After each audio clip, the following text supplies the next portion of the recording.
December 19, 1944. Supreme Headquarters Allied Expeditionary Force, Versailles, France.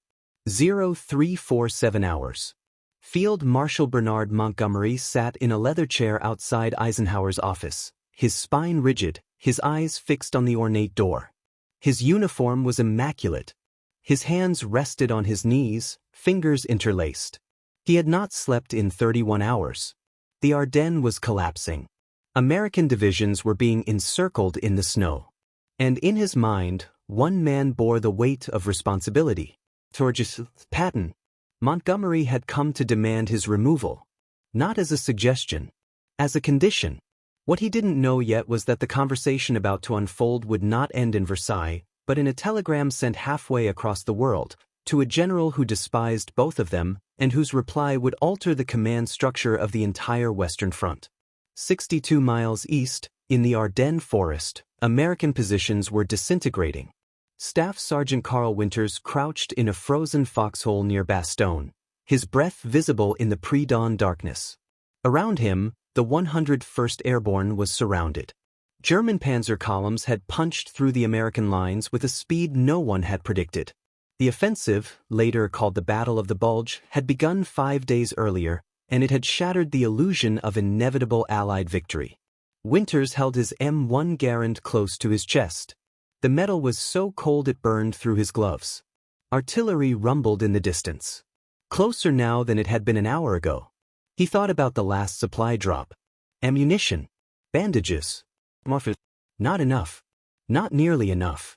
They're not coming, are they? Whispered Private DeMarco beside him. Winters didn't answer. He didn't know. What he didn't know was that in Versailles, 2 British officers were preparing to argue that the American command structure, specifically Patton's Third Army, was the reason relief hadn't arrived. Back in Versailles, the door to Eisenhower's office opened. Supreme Commander Dwight D. Eisenhower stood in the doorway, his face pale, his eyes red-rimmed. He had been awake for 72 hours. The Ardennes breakthrough had caught everyone off guard. Intelligence failures, weather, overconfidence. Now, the Germans were driving toward the Meuse River, and if they crossed it, the entire Allied position in Belgium could collapse. Monty, Eisenhower said quietly. Come in. Montgomery entered without hesitation. British Chief of the Imperial General Staff, Field Marshal Sir Alan Brooke, followed. The door closed behind them. Eisenhower sat behind his desk. Montgomery remained standing. I'll be direct, Ike, Montgomery said. His voice was clipped, precise. The situation in the Ardennes is a disaster. American command is fragmented. Bradley has lost control of the northern sector. Hodges is paralyzed. And Patton, he paused. Patton is out of position, chasing irrelevant objectives in the south while the entire front collapses. Eisenhower's jaw tightened. Montgomery continued. I propose the northern sector be placed under British command. My forces can stabilize the line. But this cannot happen with Patton operating independently. His refusal to coordinate, his reckless aggression is... Monty, Eisenhower interrupted, his voice hard. What exactly are you asking for? Montgomery met his eyes. I'm asking you to relieve him. Immediately. The room went silent. Brooke shifted in his chair. He had known Montgomery would make this demand. He had advised against it. But Montgomery was not a man who compromised. Eisenhower leaned back. His fingers drummed once on the desk, then stopped. George Patton, Eisenhower said slowly, is the most aggressive combat commander I have. He's also the only general the Germans are genuinely afraid of. You want me to remove him in the middle of the largest German offensive of the war? I want you to replace chaos with order, Montgomery replied. Patton's Third Army is not where it needs to be. If he had been properly positioned, Bastogne would not be surrounded. If he had followed a coherent operational plan. He's moving, Eisenhower cut in. Third Army is pivoting north as we speak. He'll hit the German flank within 72 hours. Montgomery's expression didn't change. And if he fails? If his attack is late, or poorly coordinated, or collapses under German counterfire? Do we simply accept that American pride is worth more than Allied victory? Eisenhower stood. His face was hard now. Dangerous. I will not relieve George Patton based on speculation and theater politics, he said. If you have a tactical objection, make it. If you have evidence of incompetence, present it. But do not come into my office and demand I fire a general because you don't like his style. Montgomery didn't flinch. This is not about style. This is about survival. The Ardennes is the largest crisis we've faced since Normandy. If we lose momentum here, if the Germans break through to the Meuse, this war could extend into 1946. And that delay will cost tens of thousands of lives. Brooke leaned forward. What Monty is saying, Dwight, is that the command structure needs clarity. One voice. One plan. Bradley is overwhelmed. Patton is unpredictable. The situation demands results, Eisenhower snapped. Not reorganization in the middle of a battle. Montgomery's eyes narrowed. Then you refuse. Eisenhower met his gaze. I'm telling you that Patton stays. If you want to stabilize the northern sector, I'll give you operational control there. But I will not remove the one general who can hit the Germans hard enough to relieve Bastogne. Montgomery stood in silence for a long moment. Then he spoke, his voice colder than before. If Patton's attack fails, Ike, this will be remembered as your decision. He turned and left the room. Brooke followed. The door closed. Eisenhower sat down heavily. He stared at the map on his desk. The Ardennes. The bulge in the line. The surrounded American units. The German panzers pushing west. He reached for the telephone. But before he could lift it, his aide entered. Sir, the aide said. Signal from Washington. General Marshall is requesting an update on command decisions in the Ardennes. He's asking specifically about. The aide hesitated. About whether any senior officers are being considered for relief. Eisenhower closed his eyes. Marshall. The chief of staff. The man who had built the American war machine. The man who trusted Eisenhower to manage the coalition.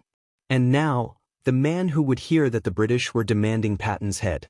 Send a reply, Eisenhower said quietly. Tell him the situation is under control. No command changes at this time. The aide nodded and left. Eisenhower sat alone in the silence. What he didn't know yet was that Montgomery had already sent his own cable, not to Marshall, but to Churchill. And Churchill, understanding the political stakes, had forwarded Montgomery's concerns to Roosevelt. The demand to remove Patton was no longer a private conversation. It was now an Allied political crisis. December 20, 1944. The Pentagon, Washington, D.C. 1,420 hours. General George C. Marshall read the cable twice. Then he set it down and stared at the wall. Montgomery was demanding Patton's removal. Eisenhower had refused. Churchill was applying pressure. Roosevelt was asking questions. And now, Marshall had to decide whether to intervene. He thought about Patton. Brilliant. Impossible. Arrogant. Effective. The man who had driven across France faster than anyone thought possible. The man who had also slapped soldiers, insulted allies, and created political firestorms wherever he went. Marshall reached for his phone. He hesitated. Then he made a decision that surprised everyone. He called Douglas MacArthur. December 21, 1944. Supreme Commander for the Allied Powers Headquarters, Manila, Philippines. 0830 hours. General Douglas MacArthur stood on the balcony of his headquarters, overlooking the ruins of Manila. The Philippines campaign was grinding forward. Japanese resistance was collapsing, but slowly, brutally. Every block was a fight. An aide approached. Sir. Signal from General Marshall. Marked urgent. MacArthur took the message and read it in silence. His expression didn't change. The cable was short. From Marshall, Chief of Staff, to MacArthur, Southwest Pacific Area. Request your assessment. British command demands removal of Patton due to Ardennes crisis. Eisenhower refuses. Political pressure mounting. Needs senior military perspective outside European theater. Your candid opinion required. MacArthur read it again. Then he folded the paper and placed it in his pocket. He walked back inside. His chief of staff, Major General Richard Sutherland, was waiting. "They want me to weigh in on Patton," MacArthur said. Sutherland raised an eyebrow. "And will you?" MacArthur sat down. He lit his corncob pipe. He stared at the map of the Pacific on the wall. "Patton," MacArthur said slowly, "is a son of a bitch. He's vain. He's reckless. He's a political disaster." He paused. "He's also the only general in Europe who understands that war is won by speed, violence, and will, not by committee." Sutherland waited. MacArthur leaned back. "Montgomery wants him removed because Patton doesn't fit into his neat little operational plans. Montgomery wants a war fought on a timetable. Patton wants a war fought until the enemy breaks." He tapped his pipe on the desk. "Marshall is asking me because he knows I'll tell him the truth. And the truth is this: if you remove Patton now, you hand the Germans a victory they didn't earn on the battlefield." Sutherland nodded. "So you'll recommend he stay?" MacArthur smiled faintly. "I'll do better than that." He called for his stenographer. December 21, 1944. 1620 hours. MacArthur's reply was transmitted to Washington. Marshall received it 4 hours later. He read it. Then he read it again. Then he picked up the phone and called Eisenhower directly. "Ike," Marshall said, "I'm sending you something. It's from MacArthur. You need to read it before you meet with Montgomery again." "What does it say?" Eisenhower asked. Marshall paused. "It says you're right. And it says a lot more than that." The contents of MacArthur's cable were not made public until 1963, when they were declassified as part of the official Army historical record. The full text read, "From MacArthur, Southwest Pacific Area, to Marshall, Chief of Staff, copy to Eisenhower, Supreme Headquarters Allied Expeditionary Force. Have reviewed situation regarding Patton and Ardennes crisis. My assessment as follows.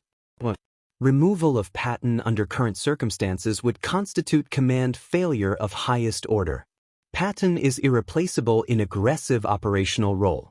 No other American general possesses his combination of speed, tactical audacity, and enemy psychological impact. British critique of Patton reflects fundamental doctrinal disagreement, not tactical reality. Montgomery favors methodical advance. Patton favors breakthrough exploitation. Both have value. Current crisis demands latter. 3. German intelligence intercepts indicate enemy high command fears Patton above all other Allied generals. Removing him now sends message of Allied disunity and weakness. Strategic cost unacceptable. 4. If Montgomery cannot work with Patton, problem lies with Montgomery, not Patton. Coalition warfare requires adaptation, not elimination of effective commanders. Personal opinion. Patton is difficult, arrogant, and politically toxic. He is also a warrior in the truest sense. War is not won by men who follow rules. It is won by men who break them in service of victory. Recommend Eisenhower retain full operational authority. Recommend Patton remain in command. Recommend Montgomery be reminded that Allied unity is non-negotiable. If British persist in demand for Patton's removal, suggest they consider what message that sends to German high command. That we remove our best generals to satisfy politics. Respectfully, MacArthur. December 22, 1944. Supreme Headquarters Allied Expeditionary Force, Versailles. 1120 hours. Eisenhower handed the cable to Montgomery. Montgomery read it in silence. His face remained expressionless, but his hands tightened on the paper. When he finished, he set it down on the desk. "MacArthur," Montgomery said quietly, "has no understanding of the European theater." Eisenhower leaned forward. "MacArthur has no stake in European theater politics. That's exactly why his opinion matters." Montgomery's jaw tightened. "And you agree with him?" "I do," Eisenhower said. "Patton stays. You'll coordinate with Bradley in the north. Patton will hit the German flank from the south. And we will break this offensive together. As allies." Montgomery stood. He picked up his cap. "Very well. I trust you understand the consequences if this fails." He left without another word. "Brooke," who had been sitting silently in the corner, stood as well. He paused at the door. "For what it's worth, Ike," Brooks said quietly, "MacArthur was right about one thing. The Germans do fear Patton. And fear is a weapon." He left. Eisenhower sat alone. Outside, snow was beginning to fall. December 26, 1944. Bastogne, Belgium. 1,645 hours. Staff Sergeant Carl Winters heard the engines first. Rumbling. American. He looked up from his foxhole. Other men were standing. Pointing. Tanks. Sherman tanks. Rolling through the snow. Third Army insignia on the hulls. Patton's tanks. The siege of Bastogne was broken. Winters didn't cheer. He didn't have the energy. He just sat down in the frozen mud and closed his eyes. Relief had come. 72 hours after Eisenhower's meeting with Montgomery. Exactly as Patton had promised. The German offensive in the Ardennes would continue for another month. But the breakthrough had been stopped. The Meuse was never reached. The myth of German invincibility died in the snow. And Patton's name became legend. January 15, 1945. Washington, D.C. General Marshall sat in his office, reading the after-action reports from the Ardennes. Third Army had suffered heavy casualties. But they had done what no one else could. They had pivoted an entire army 90 degrees in the middle of winter and smashed into the German flank with enough force to break the offensive. Marshall thought about MacArthur's cable. He thought about Eisenhower's decision. He thought about Montgomery's demand. And he thought about what would have happened if Patton had been removed. The Ardennes might have fallen. Bastogne might have been lost. The war might have extended into 1946. Marshall picked up his pen. He wrote a short note and placed it in Patton's personnel file. It read, "Retain. Essential. March 1945. Germany. Field Marshal Gerd von Rundstedt, commander of German forces in the West, was captured by American troops near the war's end. During interrogation, he was asked which Allied general he feared most. His answer was immediate. Patton. Always Patton. The others were predictable. Patton was not. That made him the most dangerous man on the battlefield." When asked why, von Rundstedt smiled faintly. Because he understood something the others did not. War is not a chess game. It is a knife fight. And Patton brought a knife. Montgomery never publicly acknowledged MacArthur's cable. But in his post-war memoirs, he wrote, "There were moments in the war when political necessity conflicted with military judgment. The Ardennes was one such moment. History, I suspect, will judge whether the right decisions were made." MacArthur never mentioned the cable in any of his writings. When asked about it years later by a historian, he simply said, "I told Marshall what I thought. What he did with it was his business." Patton never knew about Montgomery's demand for his removal. Or MacArthur's defense. He died in a car accident in December 1945, 3 months after the war ended. But his legacy endured. Because in December 1944, when the Ardennes was collapsing and the Allied coalition was fracturing, 2 men made decisions that changed the war. Eisenhower refused to sacrifice his best general to politics. And MacArthur, halfway across the world, reminded everyone why wars are won by warriors, not by committees. The cable MacArthur sent was filed in the National Archives and remained classified for 18 years. When it was finally released, military historians called it one of the most significant command communications of World War II, not because it changed orders, but because it clarified principles. Montgomery's demand had been political. MacArthur's reply had been strategic. And Eisenhower's decision had been final. Patton stayed. Bastogne was relieved. The Ardennes offensive collapsed. And the war in Europe ended 4 months later. In the frozen forests of Belgium, the men of the 101st Airborne never knew that their survival had hinged on a cable sent from the Philippines to Washington to Versailles. They only knew that the tanks had come. That Patton had come. And that sometimes, in war, the right man in the right place is worth more than 1,000 perfect plans.